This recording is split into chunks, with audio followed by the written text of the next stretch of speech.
এভাবেই লোকসানের দায়ে মুরগি পালন ছেড়ে দিচ্ছেন খামারিরা। মহামারী, এভিয়ান ফ্লু ও পোল্ট্রি ফিডের দাম বাড়ায় এই পেশা থেকে মুখ ফিরিয়ে নিচ্ছেন অনেকেই। ৯০ দশকের শেষ দিকে রংপুরে ছোট ছোট আকারে শুরু হয় মুরগি পালন।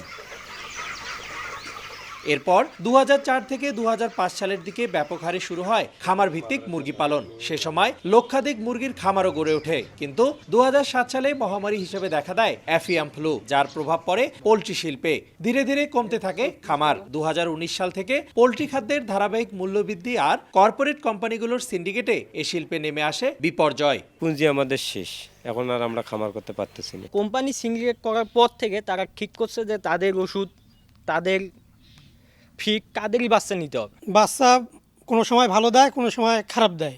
কেয়ার কোনো সময় বাচ্চা মানে ফিড ভালো করে, কোনো সময় খারাপ করে। সরকার যদি আমাকে সহযোগিতা করে আমরা মুরগি তুলতে পারবো। টাকা পয়সা, বিদ্যুৎ সবকিছু খরচ বেশি, এই কারণে আমরা আর কি পারতেছি না করতে। নানা অব্যবস্থাপনায় পোল্ট্রি খামারগুলো দিন দিন কমতে শুরু করেছে। সেই সঙ্গে কর্পোরেট কোম্পানিগুলোর সিন্ডিকেটের কারসাজিতে প্রান্তিক খামারিরা পেরে উঠছে না, বলছেন পোল্ট্রি অ্যাসোসিয়েশনের নেতা। সিন্ডিকেট কি আমি জানি না, বুঝি না।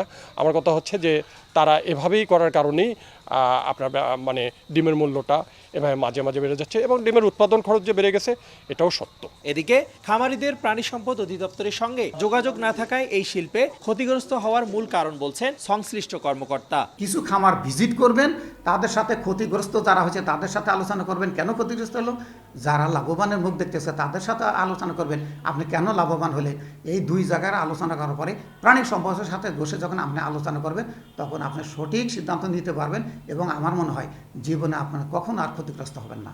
রংপুর বিভাগে নিবন্ধিত, অনিবন্ধিত ও বন্ধ হওয়া মিলে মোট খামারের সংখ্যা বর্তমানে ১,১৭,৫১৬টি। রেদওয়ান হিমেল, সময় সংবাদ, রংপুর। 36 টাকা করে গত সেটা কিনছে।